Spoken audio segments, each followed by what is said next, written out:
Listen, if perfectionism was your armor, then think of overthinking as a personal security system you've installed just so that you don't have to get hurt anymore. Let me tell you something I wish I had known sooner, and that this isn't about being smart or slow. It's about survival. And I'm about to show you how overthinking became your lifestyle, not by accident, but because somewhere along the way, it felt safer than feeling. So settle in. This is your space to breathe and figure some things out. Let's think about this for a second. You're not overthinking because you're not smart enough. You're overthinking because at some point, it helped you survive. You learned that being careful felt safer than being wrong. So you practice thinking everything through. People probably praised you and that felt really good, because it made you feel responsible. So you did it even more, I'm sure. But this kind of thinking isn't wisdom. It's fear management, okay? It's what happens when you've been taught that being wrong equals being in trouble. But it doesn't look like fear though.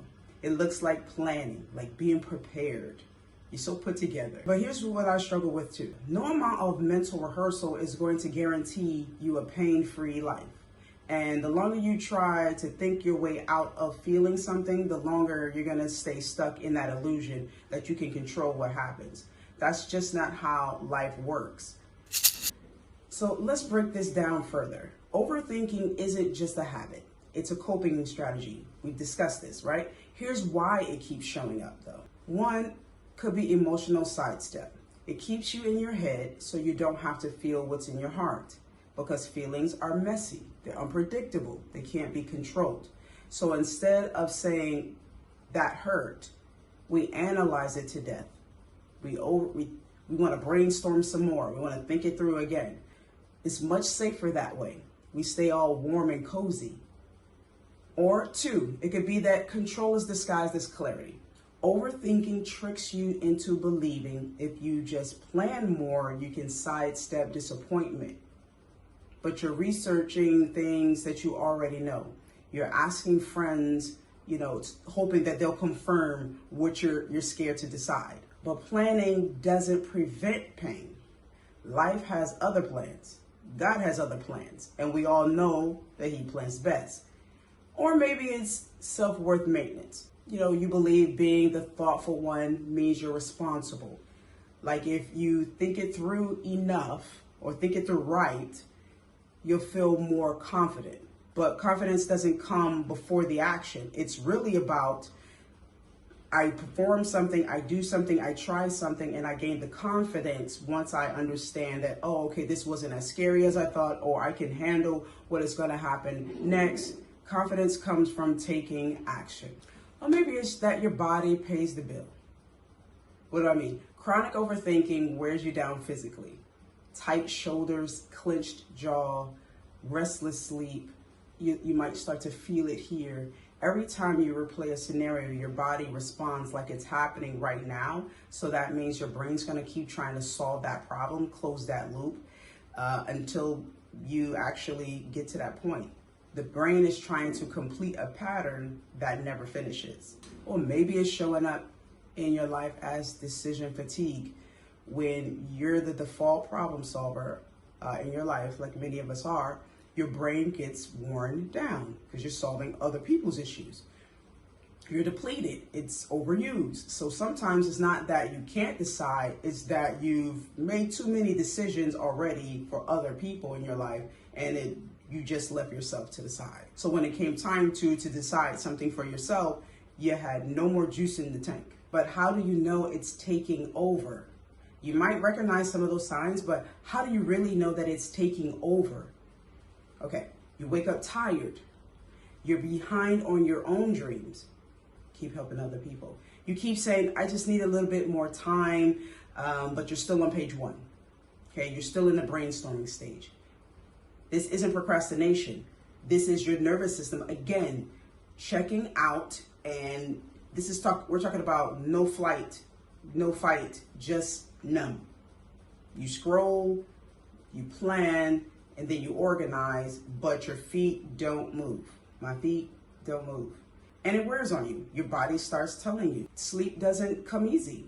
Your stomach stays tight. Your focus is scattered. You're carrying weight that thinking alone can't lift. So just imagine if you were holding a dumbbell in both hands, and by the end of the day, you put it down, you would feel what you were carrying. It may not have felt like anything that day, during the day, but at the end of the day, the culmination of it all, you would start to feel it. But overthinking prevents closure, so your mind loops endlessly until you take a step that lets the pattern complete. You close the loop. It's like trying to finish a puzzle while someone keeps shuffling all the pieces. Here's the shit, and I want you to really hear this. You're not stuck because you don't know enough. We know plenty. We're always researching. You're stuck because you've been trained to believe that more thinking will lead to peace, but peace doesn't come before movement. It's almost like clarity doesn't come before the action, or confidence doesn't come before the doing. It comes after. Let me tell you what I wish I had known sooner. You need 3 steps, not 30. We're gonna call it feel, frame, flow. Feel, ask yourself, what emotion am I trying not to feel right now? Frame, what story am I telling myself that makes this feel dangerous? 3, the flow. Take one action, small, however that may be for you, something immediate, something imperfect, just to get the engines running. This is how you're going to interrupt the loop. This is not perfect systems, and this is not miracle working. This is us trying to see what works with our situations. This helped me, hopefully it will help someone else. So the bottom line is overthinking looks mental, but it's actually emotional, physical, and spiritual. And you can shift it by stepping forward one perfect move at a time, and emphasis on the imperfect. But you know what's exhausting? Thinking this hard just to live your life. Always trying to earn rest. Earn rest. Find the perfect timing. Choose the safest path. But that perfect moment is like waiting for all the traffic lights to turn green at once. Not gonna happen, right? And the cost of all that caution is our peace, our energy, our presence in our lives. Peace doesn't come from never messing up. I don't know where we got that idea. It comes from knowing that even if I do, that I'll get through it. If you're a God-fearing person, you have to believe that. And a lot of times we think intellectually about it, but the faith part of it requires more than intellect. Sometimes you have to let it go after you've done the action and say, okay, whatever's going to come out of this, I'm going to be able to handle, because I can only handle what I can handle. I'm only going to be given what I can handle. You don't need more clarity.